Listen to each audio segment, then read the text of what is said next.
কারিগরি আমিনশিপ অথবা সরকারি আমিনশিপ পরীক্ষার রেজিস্ট্রেশন চলছে, যেটা 2025-এর জুলাই মাসের প্রথম বা দ্বিতীয় শুক্রবার অনুষ্ঠিত হবে। সেটা রেজিস্ট্রেশনের মেয়াদ হচ্ছে 29 এপ্রিল পর্যন্ত। মানে 2025-এর 29 এপ্রিলের মধ্যে আপনারা 3টা কাগজ দিয়ে আমাদের কাছে রেজিস্ট্রেশন করতে পারবেন। এসএসসি পাসের সনদ সার্টিফিকেটের ছবি, এনআইডি কার্ডের ছবি এবং হচ্ছে পাসপোর্ট সাইজের ছবি। 3টা ডকুমেন্ট আমাদের হোয়াটসঅ্যাপে দিয়ে দিবেন। আমরা আপনাকে প্রাথমিক রেজিস্ট্রেশন করে দিব। শুধু পরীক্ষা দিয়া সনদ সার্টিফিকেট অর্জন করতে পারবেন। আমরা দিক নির্দেশনা দিয়ে দিব। 60 মার্কের মেইন পরীক্ষাটা হয় সত্য মিথ্যা, শুদ্ধ অশুদ্ধ, ঠিক চিহ্ন, এগুলো আপনার হচ্ছে পরীক্ষা হবে। আমরা একটা বই দিয়ে দিব। বই থেকে সর্বশেষ 2 থেকে 3 বছরের বোর্ড প্রশ্ন পড়লে আপনারা A+ গ্রেড অর্জন করতে পারবেন।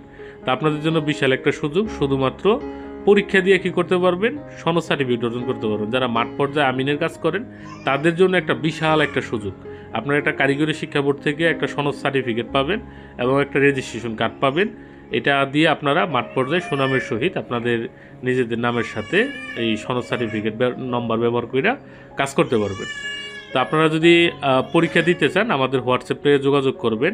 আমরা রেজিস্ট্রেশনের ব্যবস্থা করে দেবো ইনশাল্লাহ।